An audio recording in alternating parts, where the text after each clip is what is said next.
아멘. 정말입니까? 예, 식상하게 그냥 하시는 얘기 아니죠? 얼굴 보니까 열방이 안 돌아올 것 같아. 가족도 안 돌아올 것 같아. 그죠? 그러나 우리의 선포를 통해서 하나님은 역사하시는 것입니다. 자, 다시 한 번 더. 당신을 통해 열방이 주께 돌아올 것입니다. 인사하겠습니다. 시작. 당신을 통해 열방이 주께로 돌아오게 될 것입니다. 아멘. 네, 시간이 참으로 빨리 가는 것 같습니다. 이제 다음 주면 1월도 끝이 나죠.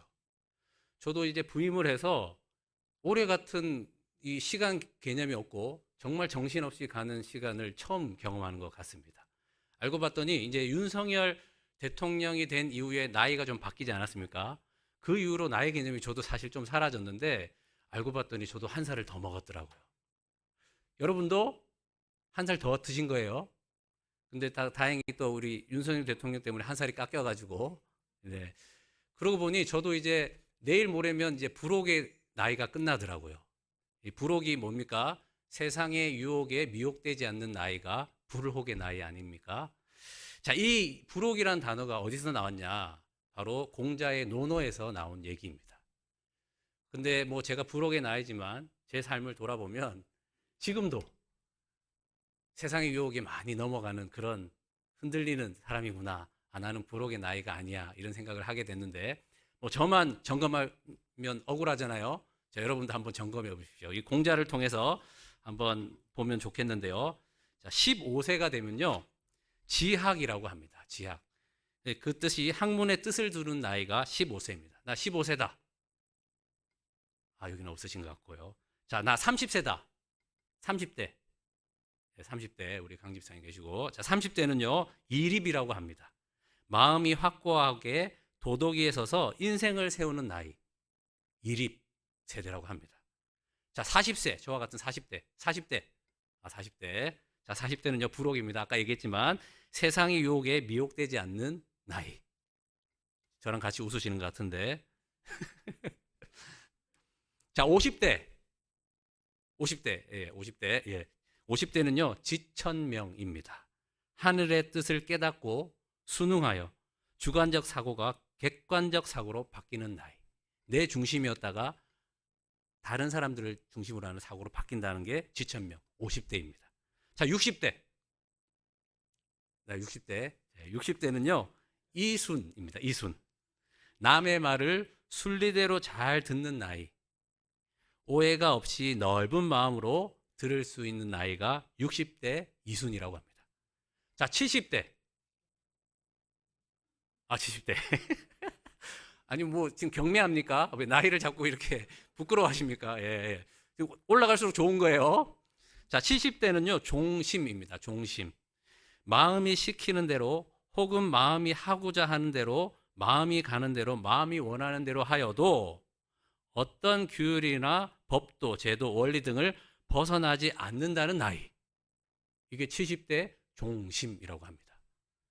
자, 혹시 80대? 계시군요.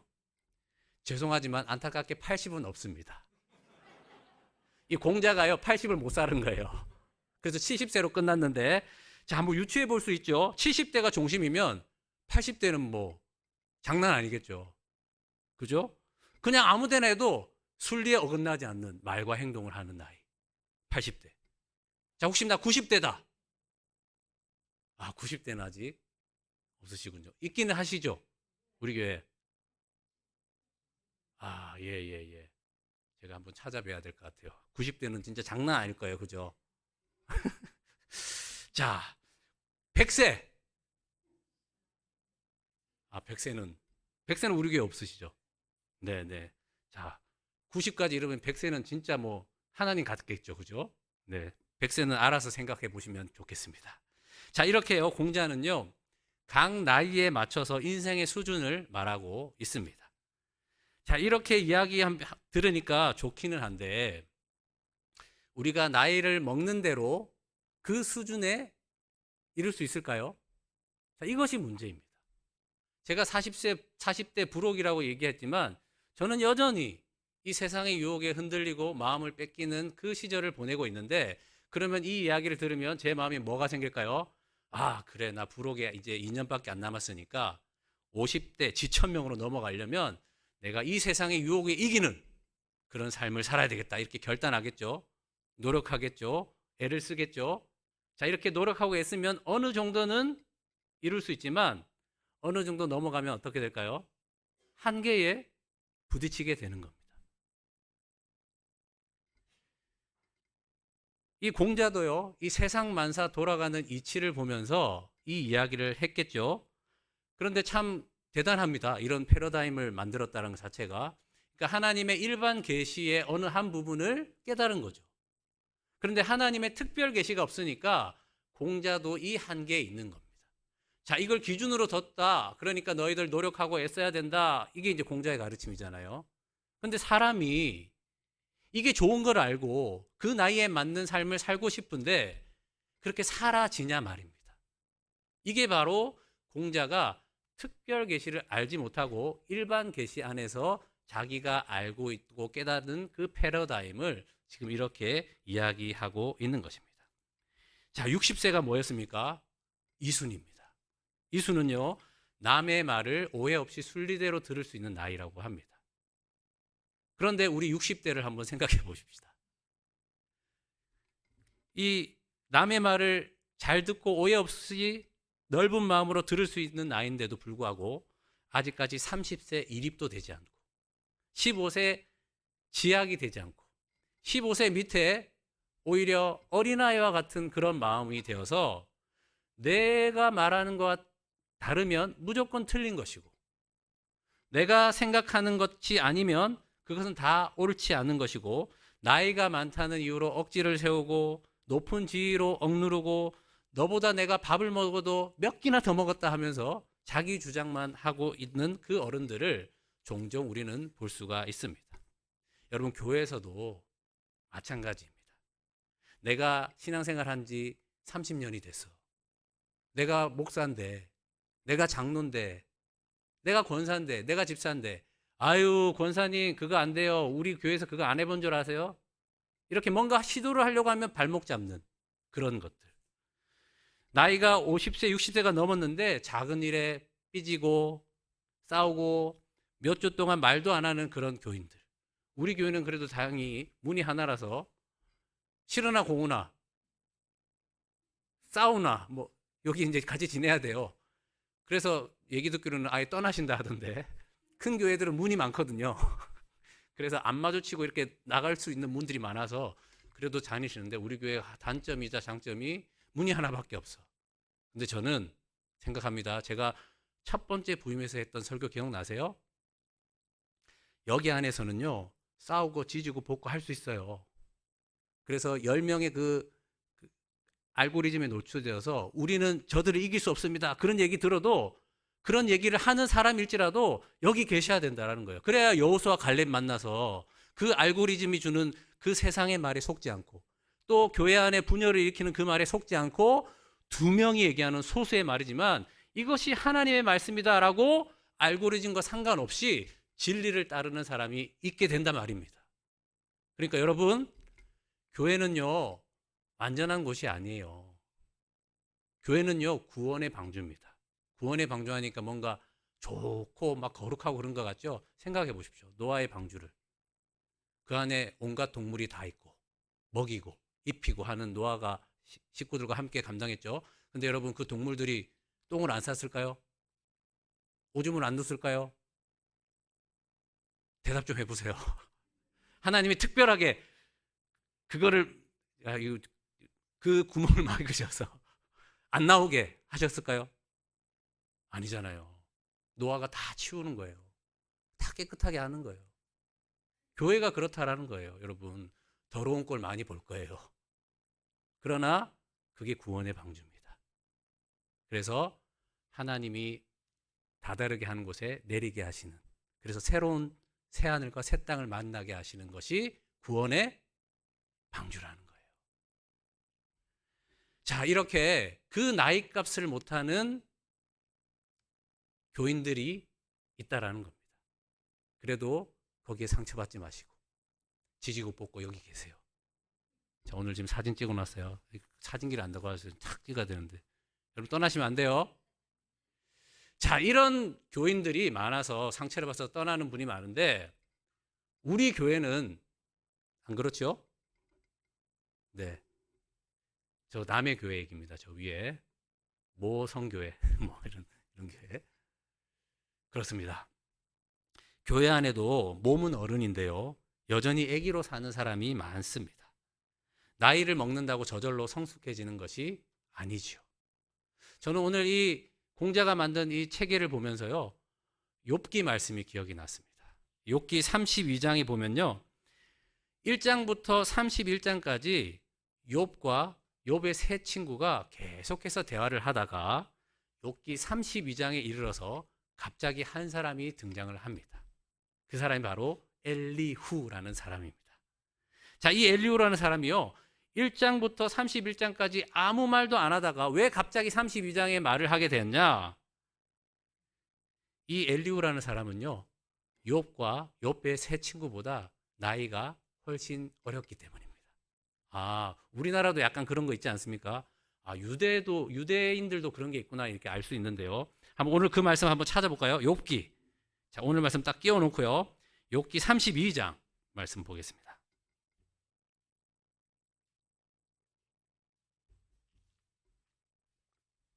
욥기 32장 4절 말씀.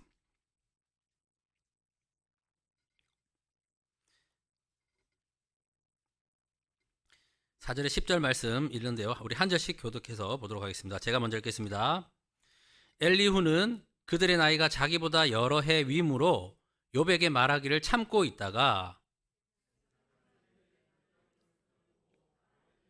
부스 사람 바라겔의 아들 엘리후가 대답하여 이르되 나는 연소하고 당신들은 연로하므로 뒷전에서 나의 의견을 감히 내놓지 못하였노라.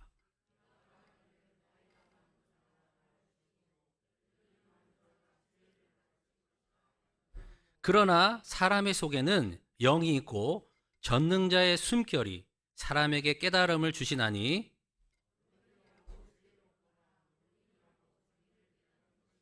10절 같이 있습니다. 그러므로 내가 말하노니 내 말을 들으라. 나도 내 의견을 말하리라. 아멘. 자, 지금 앞에 상황을 조금 아셔야 되는데요. 1장부터 31장까지는 무슨 얘기냐면 욥이 재산도 잃고 자녀도 잃고 아내도 잃고 자기 몸에 종양이 나서 피부를 긁어야 되는 전부 다 망한 거예요. 다 잃고. 그런 상황을 보면서 이 욥의 세 친구들이요. 왜 네가 이 삶이 이렇게 된 줄 아냐? 네가 하나님께 죄가 있어서 그래. 그러니 회개해. 그 얘기를 31장까지 합니다. 여러분 욥기를 읽어보신 분은 아시겠지만 욥의 세 친구들이요. 얼마나 이야기를 성경적으로 하는지 뭔가 빼놓을 수 없는 얘기가 없습니다. 그래서 신학자들은요. 이 욥의 세 친구가 제사장들이었을 것이다 라고 추측을 합니다. 왜냐하면 너무 성경적으로 말씀을 잘 율법적으로 이야기를 하거든요. 그런데 그 이야기를 들으면서 욥은 뭐라고 합니까? 아니야. 나는 하나님께 죄를 지은 적이 없어. 그런데 나에게 지금 이 고난이 있는 거야 라고 이야기를 합니다. 그런데 새 친구들은요. 죄가 없는데 왜 이 고난을 받게 되는 데에 대한 그 이유를 얘기하지 않고요. 계속해서 회개하라는 이야기만 합니다. 그게 1장부터 31장까지 이야기입니다.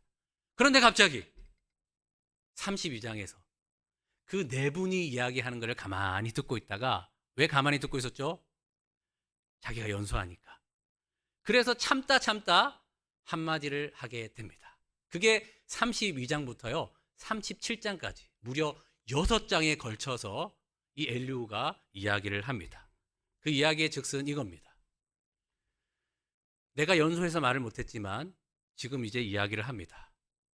아니 지금 욥 아저씨가 죄가 많아서 지금 그렇으니 회개하라라고 하시는데 지금 욥 선생님의 얘기는 나가 죄가 없다고 얘기하는데 그러면 죄가 없는데 왜 이 고난이 있는지에 대한 이유는 얘기해 주시지 않으시고 계속해서 왜 회개만 하라 말씀하십니까? 라고 이야기를 합니다. 그리고 또 뭐라고 얘기하냐면요. 욥 선생님 당신은 지금 나는 죄가 없어 나는 의로운 사람이라 라고 얘기를 하시는데요. 그 의롭다고 하시는 그것 자체가 죄입니다 라고 이야기를 하는 거예요. 여러분 틀린 얘기예요?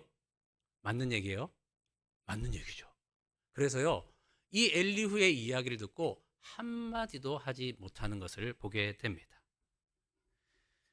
자, 이 이야기의 가장 핵심적인 이야기는 바로 이것입니다. 우리가 읽었지만 8절 말씀입니다. 8절 말씀. 우리 8절 말씀 다시 한번 읽겠습니다. 시작. 그러나 사람 속에는 영이 있고 전능자의 숨결이 사람에게 깨달음을 주시나니 어른이라고 지혜롭거나 노인이라고 정의를 깨닫는 것이 아니니라. 자, 뭐라고 말씀하십니까? 어른이라고 지혜로운 게 아니라는 거예요. 노인이라고 정의를 깨닫는 게 아니라는 거예요.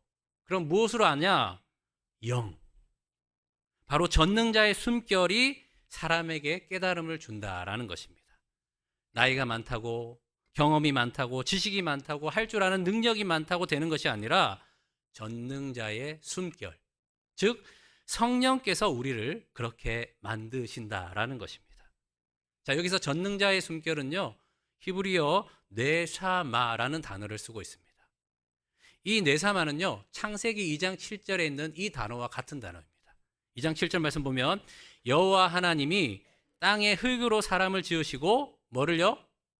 생기를 그 코에 불어넣으시니 사람이 생명이 되니라 할 때 이 생기가요, 네사마 같은 단어를 사용하고 있습니다. 자, 이 하나님의 영, 성령이 내 안에 있을 때, 그것이 내 숨이 될 때 물리적인 그 세월에 의한 내 노력과 안 되는 그 높은 삶의 수준에 그 네사마가 우리를 그렇게 이르게 하신다라는 것입니다. 10대든 20대든 30대든 40대든 50대든 그것이 문제가 아니라요, 그 사람 안에 뇌사마, 하나님의 영, 전능자의 숨결, 그 성령이 계시냐 계시지 않느냐가 이 수준에 이르게 한다라는 것입니다. 아무리 공부를 많이 하고요, 아무리 도를 닦고 참선을 많이 한다고 해서 그 삶의 수준에 이를 수 없다라는 것입니다.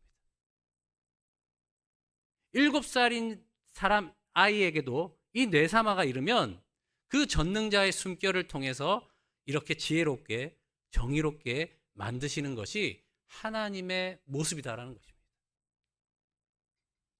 여러분, 이 뇌사마가 우리를 그렇게 이끌고 살게 하시는 거죠. 자, 그러면 그것이 내가 하는 겁니까? 우리 안에 있는 뇌사마, 성령께서 하시는 것입니까? 성령이 하시는 거죠.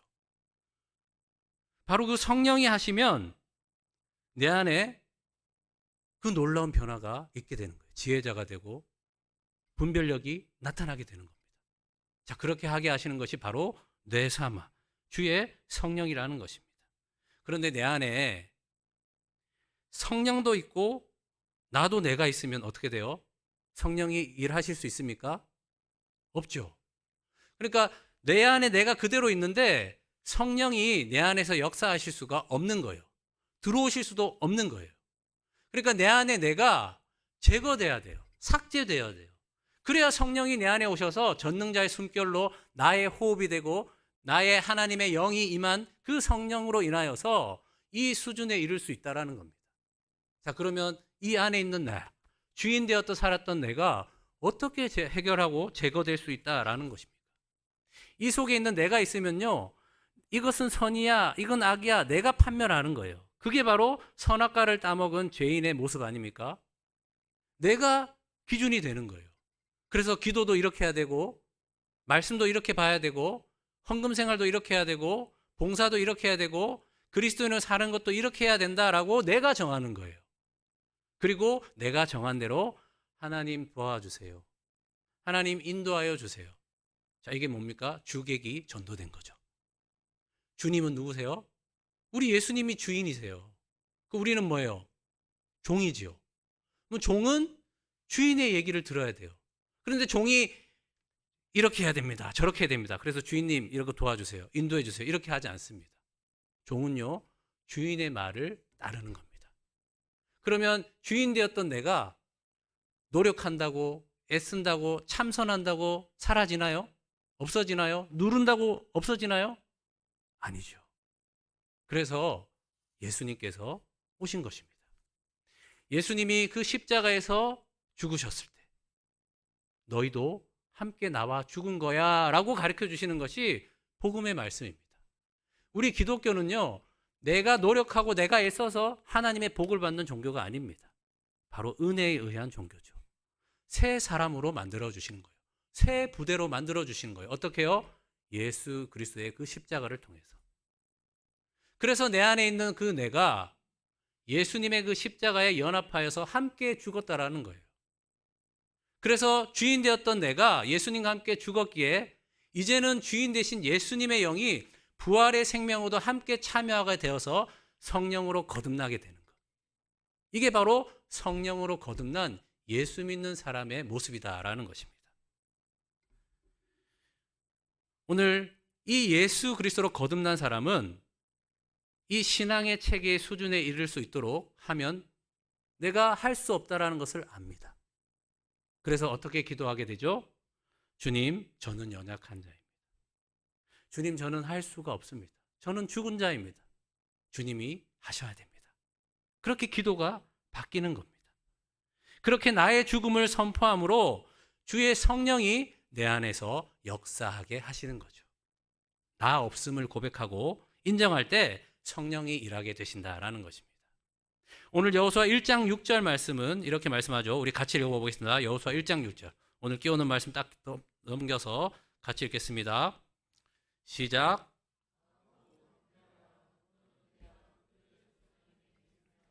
그들이 주리라 한 땅을 이 백성에게 차지하게 하리라. 자, 여러분 많이 들어보셨죠? 강하고 담대하라. 자, 이 말씀을 딱 들으니까 어떤 마음이 드세요? 그래, 주님이 말씀하셨으니 강하고 담대하게 쫄지 않게 당당하게 살아야지. 아샤, 화이팅, 화이팅. 이런 느낌 드시지 않으세요? 그래서 이 말씀 들으면 강하게 해야 된다. 이렇게 어깨도 더 펴고 강하고 담대해야 돼. 이렇게 화이팅이 생각이 납니다. 그런데 여러분, 이 강하고 담대하라는 말씀이요, 그런 것이 아닙니다. 자, 오늘 말씀에 강하고 담대하라는 말씀이요, 무려 3번이나 나옵니다. 자, 7절 말씀 보겠습니다. 오직 강하고 극히 담대하여 나의 종 모세가 내게 명령한 그 율법을 다 지켜 행하고 우로나 좌우로나 치우치지 말라. 그리하면 어디로 가든지 형통하리라. 9절 말씀을 같이 읽을까요? 시작. 강하고 담대하라. 두려워하지 말며 놀라지 말라. 내가 어디로 가든지 내 하나님 여호와가 너와 함께 하니라 하시니라. 자, 강하고 담대하라. 3번이나 나옵니다. 그러니까 이 말씀을 듣고 그 다음 2번째 듣고 3번째 듣고 하면 어떻게 돼요? 이제 이렇게 되는 거예요. 강하고 담대하라. 화이팅! 강하고 담대하십시오. 화이팅! 이렇게 이제 생각을 한단 말이죠. 근데 강하고 담대하라는 건요, 그런 뜻이 아닙니다. 자, 오늘 결론은 9절 말씀에 있죠. 강하고 담대하지 않으면 내가 너와 함께 하지 못한다라고 되어 있습니다. 자, 이제 약속하신 땅 가나안이 목전에 있습니다. 이 요단강만 건너면 하나님께서 약속하신 땅, 그 땅에 이제 들어갈 수 있는 거죠. 자, 들어간다고 끝입니까? 아니죠. 거기에 살고 있는 원주민들이 있어요. 가나안 7족들이 있단 말입니다. 그러면은 강하고 담대하라는 말씀을 오해하면 어떻게 되죠? 그 7족이 있으니까 그들을 이겨야 되잖아요. 그러면 칼싸움도 더 연습해야 되고 강하고 담대하게 해야 되니까. 그죠? 또 그들이 이길 수 있는 전략을 공부해야 되고, 또 건강한 체력을 키워야 되니 열심히 헬스도 하고.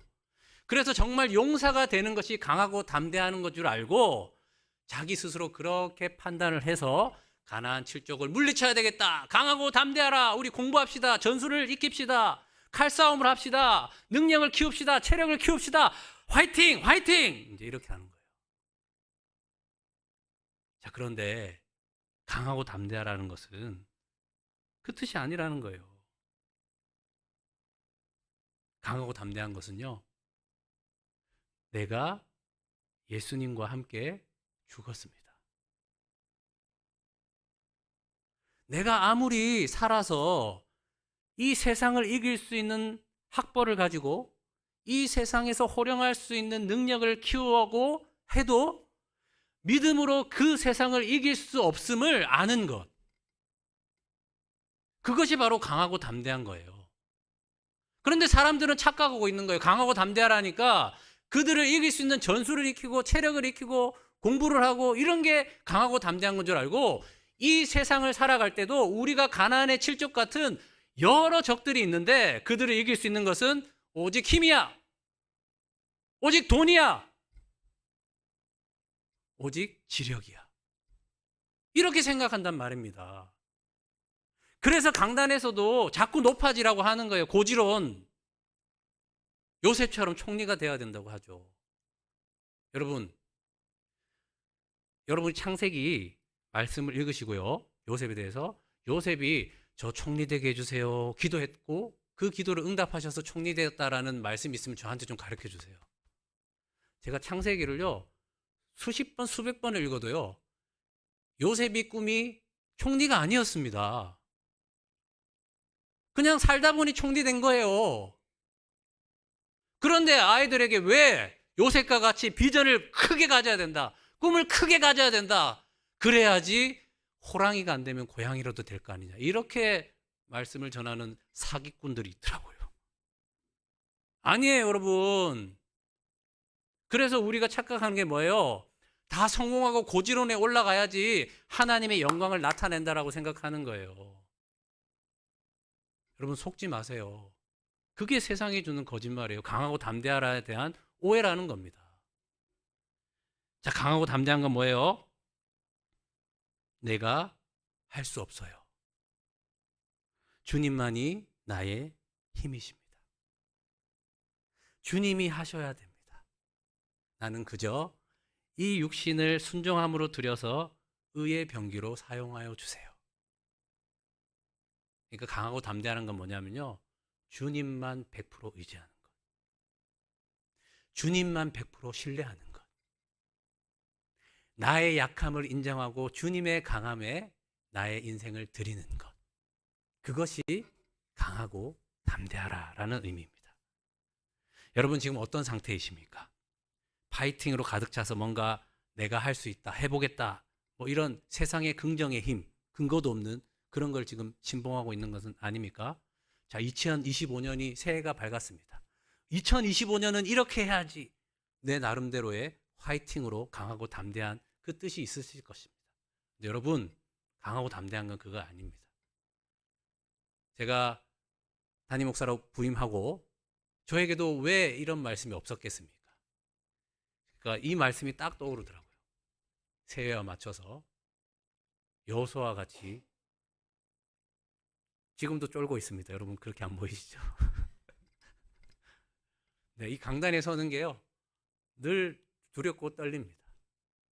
그러면 어떤 마음이 들까요? 강하고 담대하라 했으니까 막 멋있게 하고 막 잘하는 것처럼 하고 이제 새 시대가 왔습니다. 성도님 하면서 막 휘어잡고 그렇게 해야 된다는 얘기를 많이 들었을까요? 못 들었을까요? 제가 많이 들었죠.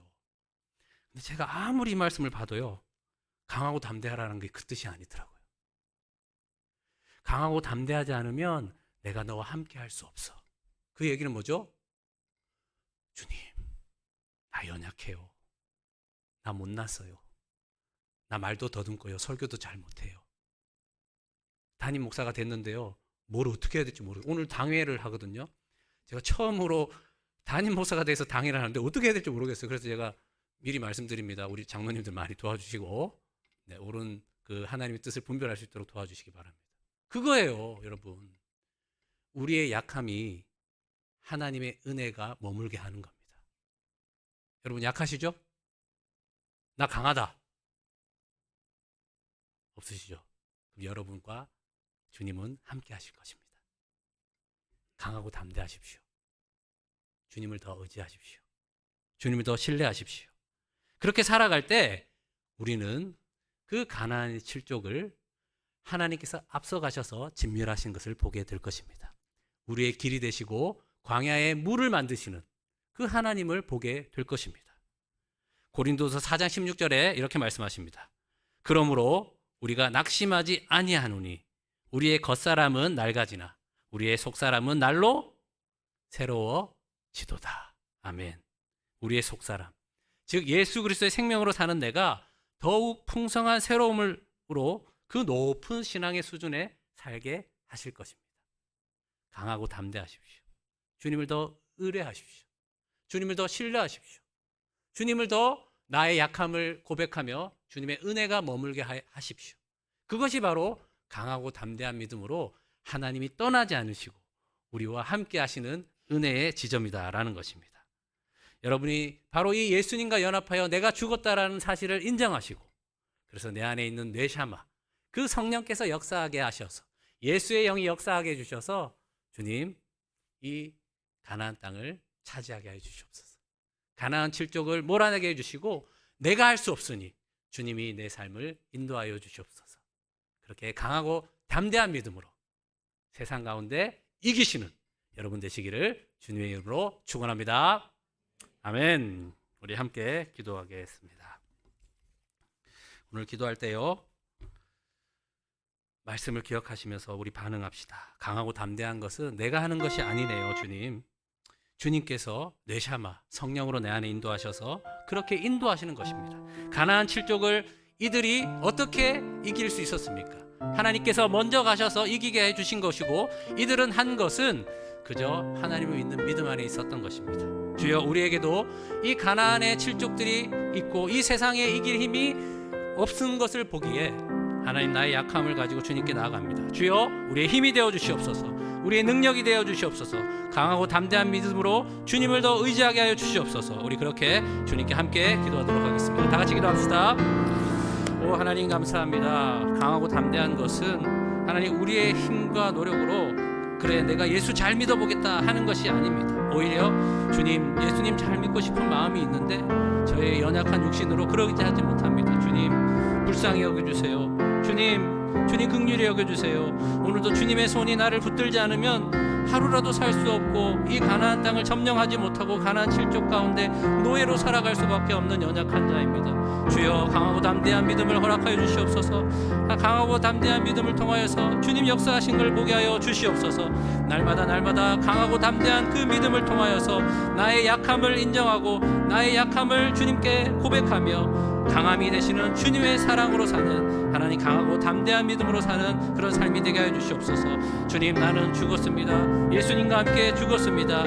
내가 사는 것이 아니라 주님이 사시는 것입니다. 내 샤마, 여호와의 그 전능의 숨결자가 나의 호흡이 되어서 들숨과 날숨을 통하여서 내가 성령으로 예수의 영, 주님으로 인하여서 산다는 것을 기억하며 주님께 의지하오니 주여, 우리의 이 잘못된 그 지천명을 이루고 이순을 이루고 하는 것은 우리가 할 수 있는 것이 아니라 주님의 그 내 안에 있는 성령께서 하시는 것을 알고 주님 앞에 온전히 드려오니 주여, 역사하여 주시옵소서. 복음으로 역사하여 주시옵소서. 예수의 생명이 나게 살게 하시는 주님의 능력이 되게 하여 주시옵소서. 주여, 오늘 강한 붙든 손으로 너를 붙들리라 하신 것은 하나님, 나의 이 강한 믿음이 바로 그것입니다. 강하고 담대한 믿음이 그것을 이어주는 것입니다. 주여, 이 믿음으로 살게 하여 주시옵소서. 하나님 아버지, 감사합니다. 나이가 많다고 지혜로운 것이 아니고 노인이라고 정의를 깨닫는 것이 아니라 뇌샤마, 전능자의 숨결, 하나님의 영, 예수의 영, 성령이 우리를 그렇게 만드시는 것입니다. 강하고 담대하라. 여호수아가 얼마나 부담스럽고 얼마나 그 자리가 두려웠으면 모세를 이어 하는 그 마음들이 얼마나 약하였으면 하나님께서 놀라운 말씀을 3번이나 주십니까? 강하고 담대하라. 강하고 담대하라. 강하고 담대하라. 오늘 이 말씀은 우리에게 주시는 말씀입니다. 세상을 살아갈 때 보면 무기가 없습니다. 전술도 없습니다. 체력도 없습니다. 능력도 없습니다. 그러나 여호수아에게 하신 말씀처럼 강하고 담대하라. 내가 너와 함께 하겠다라고 말씀하십니다. 주님을 더욱더 의뢰합니다. 나의 약할 때 강함 되시는 주님을 더 바라봅니다. 그래서 오늘 찬양한 것처럼 예수 어린 양, 존귀한 이름, 주 안에 있는 보물을 나는 포기할 수 없네. 예수 어린 양, 그렇게 찬양한 것입니다. 예수님의 그 이름으로 일어나 걷게 하여 주시옵소서. 예수님의 이름의 능력으로 일어나 뛰게 하여 주시옵소서. 그래서 이 가나안 칠족이 벌겋게 살아서 우리를 공격하려 하나 모든 전쟁은 하나님께 속한 것이오니 두 손을 들고 주님을 찬양할 때에 놀라운 그 승리를 이루게 하실 것입니다. 예수님, 나에게 오라라고 말씀하실 때 예 주님 갑니다. 주님 나의 능력이 되어 주시옵소서. 그렇게 주님께 의뢰하는 그 강하고 담대한 믿음을 통하여서 이 세상을 이기는 넉넉한 승리가 있게 하여 주시옵소서. 감사드리며 주 예수 그리스도의 이름으로 기도합니다. 아멘.